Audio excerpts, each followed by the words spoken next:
रानी और सुरेश की शादी हो जाती है।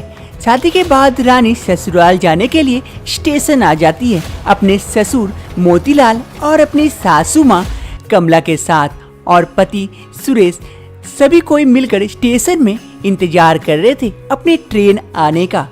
काफी सारे सामान भी हो गए थे। अरे सुरेश, हमें कितनी दूर जाना है और ट्रेन में कितनी देर तक बैठना होगा? अरे हमें काफी दूर जाना है, ट्रेन में तो 12 घंटे लगेंगे जाने के लिए, तुम तो थक जाओगी। अरे नहीं नहीं, मैं नहीं थकूंगी। पहली बार जो ट्रेन में चल रही हूँ और मैंने सुना है ट्रेन में बहुत सारे खाने पीने के सामान बेचने आते हैं, मैं तो खूब खाऊंगी। अरे क्यों बहू, इससे पहले कहीं बाहर नहीं गई हो क्या? अरे नहीं नहीं माँ जी, मैं तो गांव से बाहर कहीं गई ही नहीं हूँ, पहली बार जा रही हूँ ट्रेन से। बहुत खुशी हो रही है।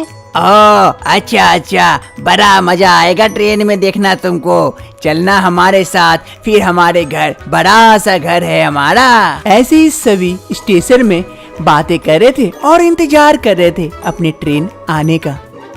रानी को खाने पीने का बहुत शौक था और जैसे ही ट्रेन में चढ़ जाते हैं वो सभी ट्रेन में बेचने वाले बहुत कोई आ जाते हैं। कोई समोसा बेचने, तो कोई कोल्ड ड्रिंक, तो कोई आलू चिप्स। ऐसे ही सभी उनके सामने घूमने लगते हैं। रानी उन सबको देख देख कर ललचाती है। अरे मन में लालच आ रही है, खाने को मन कर रहा है, क्या करूँ? इनसे कहूँ?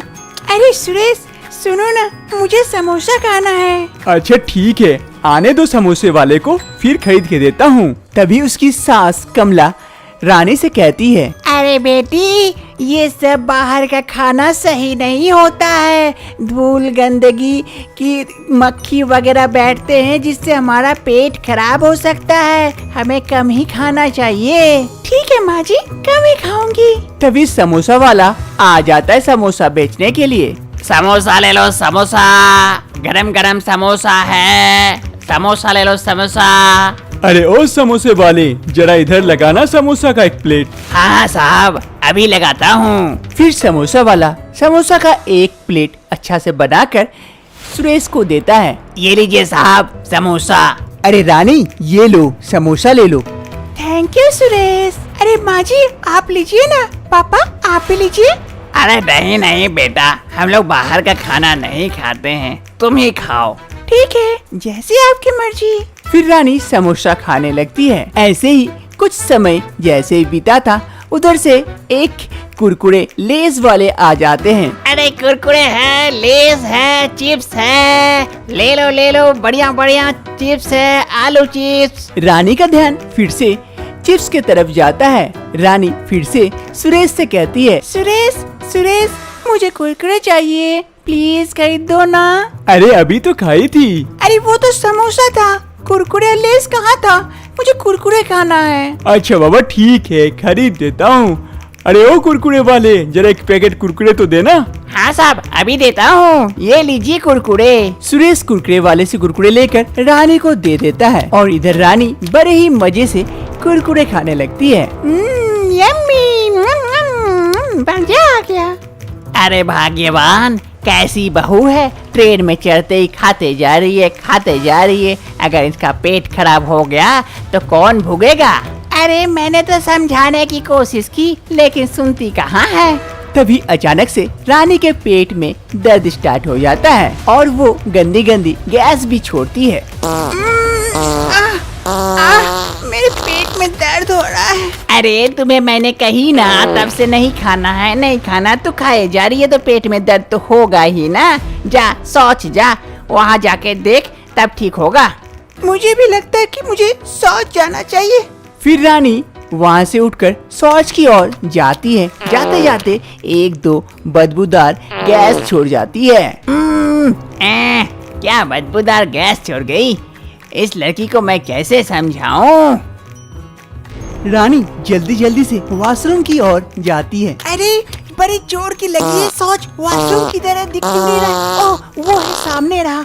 चल रानी जल्दी चल। रानी जल्दी जल्दी वॉशरूम की ओर चली जाती है। रानी वॉशरूम से बाहर निकलकर कहती है, शांति मिली, अब चलो जल्दी से चलती हूँ। सुरेश मम्मी पापा सब इंतजार कर रहे होंगे।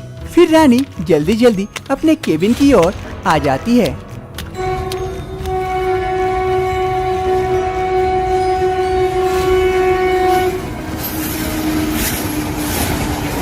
कुछ ही समय में रानी शौच करके वापस आ जाती है। रानी आकर वहाँ सीट पर बैठ जाती है, लेकिन यहाँ सभी सामान बेचने वाले उधर से घूम रहे थे, तो रानी की नजर तो खाने पीने में थी। भले तबीयत खराब हो जाए, खाना तो नहीं छोड़ेगी। झालमुड़ी झालमुड़ी, मुड़ी जाल झालमुड़ी। अरे ओ भैया, क्या बेच रहे हैं ये? क्या मुड़ी बोल रहे हैं? अरे मैडम, ये झाल मुड़ी है। मुड़ी में बहुत सारा सामान मिलाया जाता है और झाल झाल खट्टा खट्टा लगता है खाने में। बड़ा मजा आएगा, खा के देखो। एक बार खाओगे बार बार खाने की इच्छा होगी। अरे ऐसी बात है तो बना दो मेरे लिए एक। और सुरेश, तुम खाओगे क्या?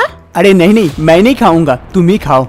अरे बहू, और कितना खाएगी? अभी तो तबीयत खराब कर रहा था, तेरे पेट में दर्द था, फिर से खा रही है। और भी ज्यादा तकलीफ हुई तो क्या करोगी ट्रेन में? अरे माँ जी, कुछ नहीं होगा। ये झालमुड़ी है, बड़ा टेस्टी वाला। खाओगे तो बोलो। अरे नहीं बहू, तू ही खा। अरे मेम साहब, ये लीजिए आपका झालमुड़ी तैयार हो गया। अरे वाह, देखने में से तो काफी अच्छा लग रहा है और सुगंध भी बड़ी अच्छी आ रही है। फिर झालमुड़ी वाला वहाँ से चला जाता है और इधर रानी झालमुड़ी खाने लगती है। इधर रानी झालमुड़ी खाती है और बीच बीच में एक दो गैस भी छोड़ती है, जिससे उसके सास ससुर काफी परेशान थे। अरे बहू, ये खा तो रही है, ठीक है, लेकिन क्यों छोड़ रही है पीछे से? अरे माँ जी, क्या करूँ, उसमें मेरा कंट्रोल ही नहीं होगा। कुछ देर ऐसे ही बीत जाता है ट्रेन में और अचानक से रानी के पेट में फिर से काफी जोरों की दर्द होने लगती है। उई माँ, मुझे दर्द कर रहा पेट। लग रहा है मुझे जोरों की शौच आ गई है। अरे बहू, जल्दी सो जाइए, तो जल्दी जा, भाग, यहीं तो यहीं हो जाएगा। हाँ माँ जी, अभी जाती हूँ। रानी जल्दी से शौच जाने के लिए उठती है, लेकिन कंट्रोल नहीं कर पाती है और वहीं शौच कर देती है और जोर से शौच हो जाती है। शौच सीधा वहाँ सीट पर और उसके सास ससुर के शरीर में छिट जाते हैं। अरे छी, ये क्या कर दी? छी। अरे छी बहू, ये क्या कर दी? छी, गिरा दी। छी। अरे रानी, ये क्या कर दी तुम? पूरा सीट घिना दी, मम्मी पापा के शरीर में गिर गया। क्या तुम्हें इतनी भी तमीज नहीं है? चलो जल्दी से चलो, वॉशरूम चलो, वहाँ साफ सफाई करना। रानी को काफी गिल्टी फील होता है, वो जल्दी से वहाँ से वॉशरूम के लिए निकल जाती है। इधर उसकी सास कमला और बगल में बैठे उसका ससुर मोतीलाल, दोनों को काफी घिन आता है क्योंकि उसके शरीर में शौच गिरा हुआ था। अरे भाग्यवान, चलो वॉशरूम चलते हैं, साफ करके आते हैं। इस बहू के चक्कर में तो हम भी घिना गए।